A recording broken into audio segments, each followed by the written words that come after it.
Hey guys, welcome back, and today we will see how to do a research proposal or project or proposal for secondary research. Okay, so how we can write a research proposal. So research proposal is a proposal, or it's like a miniature for a big project. So there are some steps you have to follow to write your research proposal.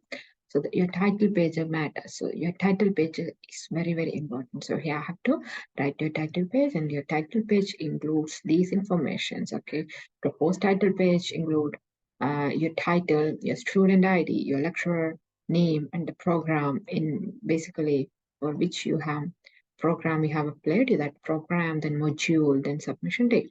So this many informations are compulsory you have to add in your title page. Then you have to write the table of content. So once you write the table of content, you have to write the page number correctly. Sometimes the evaluator will not check all the pages, that they'll directly go to aims and objectives. So just they'll check sixth page. So sixth page is there for aims and objectives means definitely they will check aims and objectives in that page. So definitely you have to write with care. Then executive summary, that is the third step in a research project proposal. You have to write a brief summary of the work, what you have done. Don't need of writing all the explanation, all the cinemas there.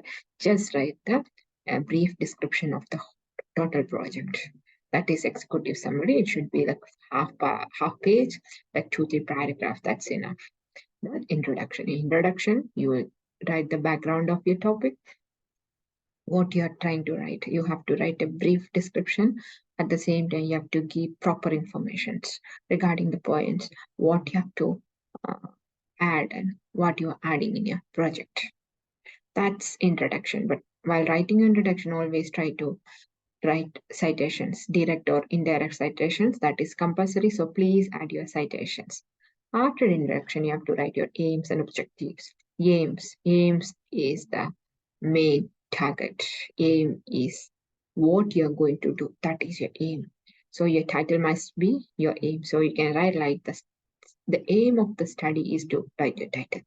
So the aims are broad statement that describe the overall agenda of your study. They provide general direction for your study, indicate the intended achievement of your research. So aim means what is your intention. After aims, you have to write the objectives. Objectives are the actions to reach to that aim, plans to reach to that aim, strategies to reach to that aim. Okay, so in objectives, always use this type of phrases like to critically appraise, to evaluate, to analyze, to overcome, to understand, etc. etc. So that is the format of writing objectives. So aims means what is your agenda, what is your actual vision, mission, what is your plan, what you're going to do. That is aim. Objective means the actions to reach into that plan, strategies to reach into that plan. So while writing your objectives, always use these phrases: you critically appraise, to understand, to evaluate, to analyze, to overcome, etc. etc. After that, you have to do research question. Research question means the questions which you're going to answer throughout the research. So your research question should be clear, precise. It should be easy to understand. It should be very clear, and it is in subject to depth in exploration. So you have to write your research questions clearly. And while writing a research question, you can use the phrases like what is, when, why, where, how, etc. There are different type of research questions like correlational research questions, exploratory research questions, and explanatory research questions. After research question, you will write review of literature. So in review of literature, basically you're going to answer your research questions. For example, you have 4 questions. Definitely you have to answer all these questions through this review of literature. Okay, I'm specifically focusing on review of literature because I'm going to talk about secondary research here. So what is literature review? In literature review, you will be collecting the information from an article, and after that, you will be summarizing that information, okay, and writing that information with the citations. That is called review of literature. Again, we'll simplify that. For example, you are reading a 20-page article, which is related to your topic or title.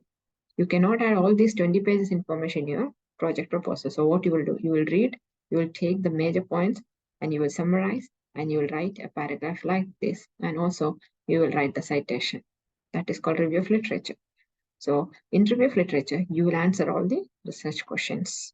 After literature review, you will write methodology. In methodology, you will write the steps what you have followed to do this review of literature. For example, if you are doing a secondary research, you will follow in book, journals, articles, etc.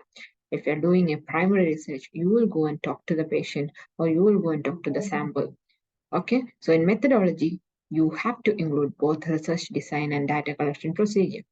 Research design, if you're collecting the data from directly and from your patient means, or from your sample means, that is direct research.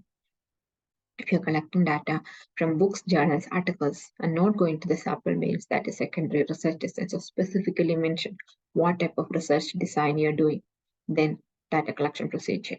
If you're doing secondary research, you can write the researchers is collected the data from different articles, books, journals, website. The researcher has collected the information from online sources. If it is a primary research, you can write the researcher has collected the information from the participant after collecting the informed consent, that means permission. And after these two headings, research design and research data collection, you can write ethical consideration.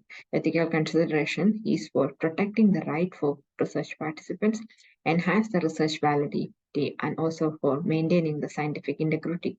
So in ethical consideration, you are following the set of principles and policies which we supposed to follow while writing a research. If you're writing a primary research, you have to get the permission from each and every participant, and that you have to write. That is called ethical consideration. If it is a secondary research, you have to follow the rules and regulations of the particular website, copyright claims, accepting the cookies, getting permission to enter into the website, etc. And you have to mention that. You can see a sample here. Okay.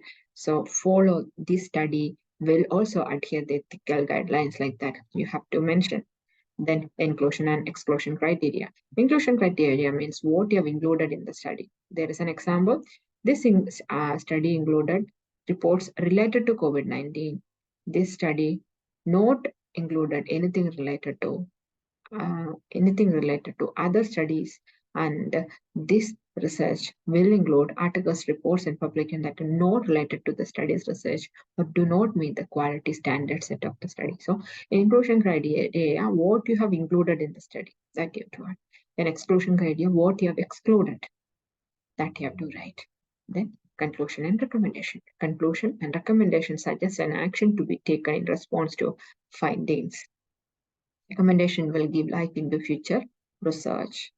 And you have to write the references, and you can conclude your project proposal. Start with title page, end with a reference. Okay, so this is the format of writing a research proposal. So, okay, you have to do a proper title page, then content, table of content or index page, executive summary, introduction, aims, objective, research questions, literature review. Methodology includes research design and data collection procedure, ethical consideration, inclusion and exclusion criteria, research, recommendation, conclusion, and reference. So this is the way of writing a research proposal. Hope you understand, guys. Thank you.